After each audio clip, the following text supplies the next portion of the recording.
हाय नमस्कार मित्रांनो. तर हो का आम्ही चालला आमच्या आईच्या घरी.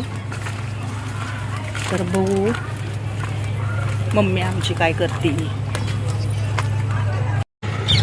तर आले बघा आमच्या आईच्या घरी. तिथं बघा झोपलाय माझा भाऊ.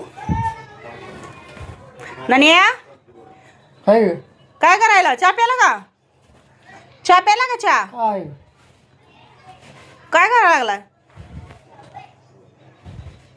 तर हे बघा असा झोपून आहे. याला उठता येत नाही, चालता येत नाही, काय नाही. चहा प्याला का? काय चहा प्याला का? चल खुर्चीवर बसून खुर्चीवर या.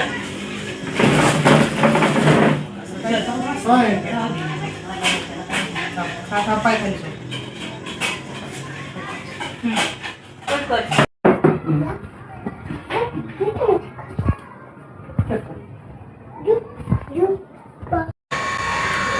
तर तुम्ही बघितलं आता मित्रांनो, जसं की मी उठवलं त्याला खाटावरून आणि खुर्चीवरती बसवलं. परत खुर्चीवरनं उठवायचा, खाटावर झोपवायचा, खुर्चीवरच बसवायचं, त्याला जेवण वगैरे चारायचं.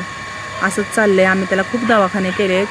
इथं नरोटे म्हणून एक डॉक्टर आहे मोहोळमध्ये, तिथंही घेऊन गेलो. तिथं इलाज नाही झाला म्हणून त्याला आम्ही सिव्हिलला घेऊन गेलो. परत तिथं पण आम्ही 1 महिना त्याला ठेवला. तिथं आम्ही सगळेजण राहिलो, आमची अख्खी फॅमिली. तिथं पण काही इलाज नाही झाला त्याचा. शेवटी आम्ही त्याला घरी घेऊन आलो आहे. आता नाही का म्हणजे खाटावरच झोपून आहे. माझी मम्मी त्याचं सगळं करते, बाथरूम वगैरे, त्याला उठवायचं, बसवायचं, जेवण चारायचं, आंघोळ घालायची खुर्चीवर बसून, असं सगळं चालू आहे. जर का तुमच्या ओळखीत कुठं चांगला दवाखाना असला कमरेसाठी आणि पायासाठी, उठावं आणि चालता यावं म्हणून, तर आम्हाला कमेंटमध्ये नक्की कळवा. धन्यवाद.